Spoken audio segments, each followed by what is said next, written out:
नमस्कार विद्यार्थी मित्रों, कक्षा 11 में गुणोत्तर श्रेणी हमारा आखिरी अध्याय शुरू हो चुका है। शुरू करते हैं गुणोत्तर श्रेणी में हम लोग।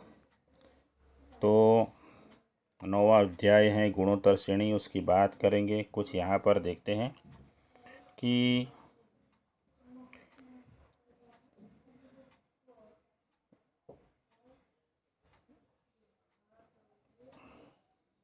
गुणोत्तर श्रेणी की बात करने वाले हैं। ठीक है, गुणोत्तर श्रेणी, यदि हम 3, 6, 12 और 24 ऐसी कुछ श्रेणी लेंगे तो इसमें प्रथम पद 3 है और 3 को हम 2 से गुणा करेंगे तो 6 मिलेगा। 6 को 2 से गुणा करेंगे 12 और 12 को 2 से गुणा करेंगे 24। यानी हमारा द्वितीय पद जो 6 है उससे प्रथम पद 3 से भाग देंगे तो 2 मिलेगा। तृतीय पद 12 है, उसे यदि द्वितीय पद 6 से भाग देंगे तो भी 2 मिलेगा। फिर 24 हैं, उसको हम 12 से भाग देंगे तो भी 12 मिलने वाला है, 2 मिलने वाला है। तो हमें एक और अन्य श्रेणी लेते हैं। ये रही हमारे पास एक और अन्य श्रेणी। इसमें -12 को 4 से भाग देंगे। -12 को अगर 4 से भाग देते हैं ऐसे तो मिलेगा -3। फिर 36 को भी हम -12 से भाग देंगे तो भी मिलेगा -3। 108 को यदि हम 36 से भाग देंगे तो भी मिलेगा हमें -3। तो इसमें सभी में गुणोत्तर हमें मिल रहा है, अचल मिल रहा है। गुणोत्तर कैसा मिलेगा? एक समान यानी अचल। यहाँ पर भाग करके दिखाए, देखिए -3 मिल रहा है। एक और अन्य श्रेणी भी यहाँ पर लेकर बताया गया है।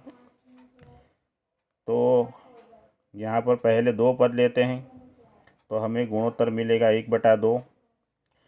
फिर ये 2 लेंगे तो भी मिलेगा हमें 1/2 और उसके बाद अंत में ये 2 लेंगे तो भी मिलेगा 1/2। तो ऐसी श्रेणी को कहेंगे गुणोत्तर श्रेणी, जिसमें गुणोत्तर जो है हमारा अचल होता है। उसके बाद है उदाहरण नंबर 1 से शुरू करने के पहले हम एक सूत्र को याद कर लेते हैं। nवां पद ज्ञात करने का ये सूत्र ठीक से नोट करके रखिए। और ए को श्रेणी का प्रथम पद कहेंगे और आर को श्रेणी का सामान्य गुणोत्तर कहेंगे। ये 2 चीज़ें भी याद करके रखनी है, ई और आर। शुरू करते हैं पहला उदाहरण कि हमें एक सम गुणोत्तर श्रेणी का प्रथम पद या 7 और सामान्य गुणोत्तर 2 यानी ए बराबर 7 और आर बराबर 2 दे दिया गया है। तो हम इस सूत्र का उपयोग करेंगे।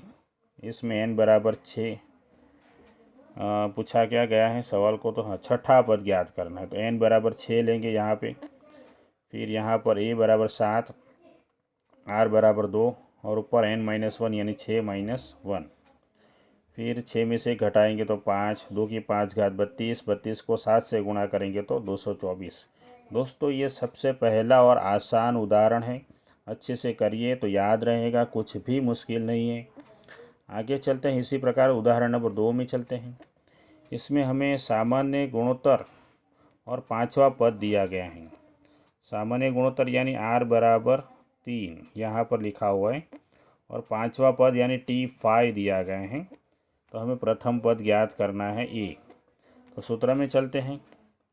सूत्र में ये जो सूत्र है उसमें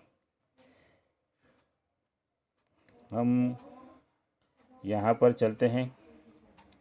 Tn हमें दे दिया गया है 324 और r हमें दिया गया है, a ज्ञात करना है। r हमें दिया गया है 3, n यानी 5, 5 में से ही जाएगा तो 4, 3 की 4 घात 81, 81 को नीचे ले जाएंगे, बटा में जाएगा, ऐसे बटे में आएगा। और 324 को 81 से भाग देंगे तो 4 आ जाएगा। तो हमें प्रथम पद मिल जाएगा 4। इसी प्रकार एक गुणोत्तर श्रेणी में प्रथम पद ए दे दिया गया है, चौथा पद यानी T4 40। तो हम इस सूत्र में n बराबर 4 लेकर शुरू करते हैं। जहाँ ए दिखता है वहाँ पे 5 आर ज्ञात करना है, सामान्य गुणोत्तर आर ज्ञात करना है। और हम ये 40 दे दिया गया है। सबसे पहले 5 को इस 40 के बटे में ले जाना है, उसे काटेंगे तो 8 मिलेगा। 8 यानी 2 की 3 घात, ये 3 घात दोनों काट देंगे तो आर बराबर 2 मिलेगा। बहुत ही सिंपल सा सवाल था। आगे चलते हैं उदाहरण नंबर 4 की तरफ। उदाहरण नंबर 4,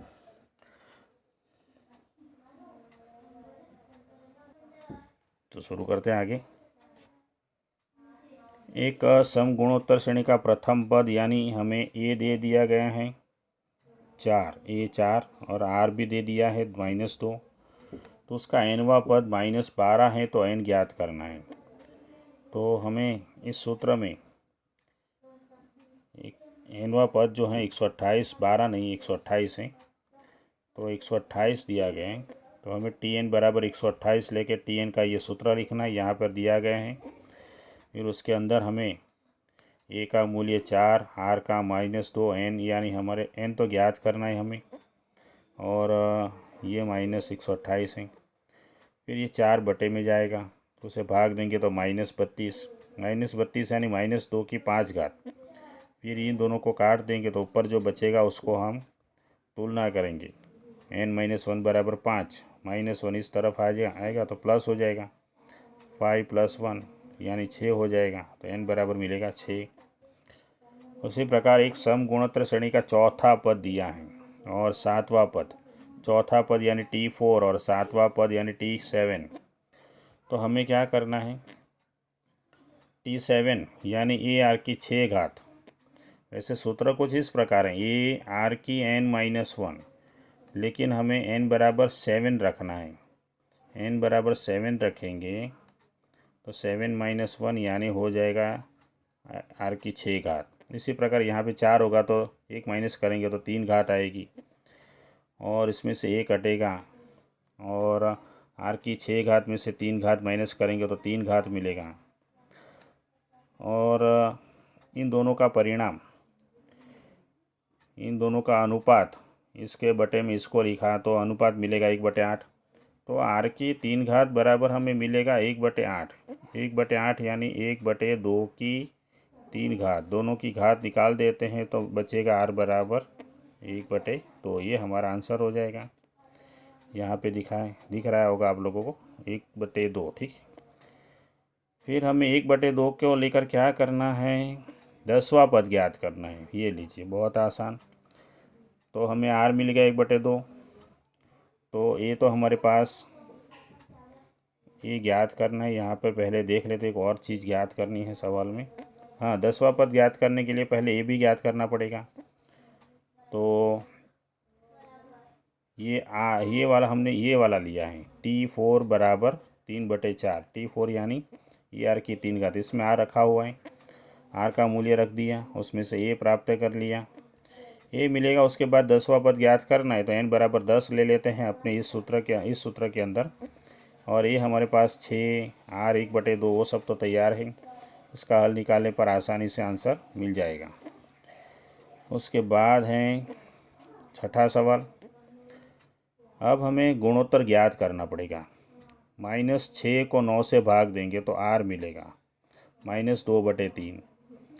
और पाँचवा पद यानी n बराबर 5, प्रथम पद हमारे पास तैयार हैं, तो ये वाला सूत्र लेके काम कर सकते हैं। पाँचवा पद, ये प्रथम पद, ये आर, ऊपर n-1, बाकी सब तो आसान है, इसमें कुछ मुश्किल नहीं है। सातवां उदाहरण देखते हैं। इसमें भी 8वां पद ज्ञात करना है। पहला प्रथम पद दे दिया गया है, फिर हम इन दोनों का अनुपात करेंगे तो आर मिल जाएगा 2, और 8वां पद ज्ञात करना है तो n बराबर 8। इस सूत्र में चले जाते हैं। इस सूत्र में जाने के बाद हमें 8वां पद, ये हमारे पास 1/8, आर हमारे पास 2 और n-1 यानी 8 - 1, इसका भी हल आसानी से मिल जाता है। दोस्तों, यहाँ तक करेंगे हम लोग। इसके बाद हम अगले वीडियो में कुछ चर्चा करेंगे उदाहरण नंबर 8 से। तो अगले वीडियो में इसकी बात करते हैं।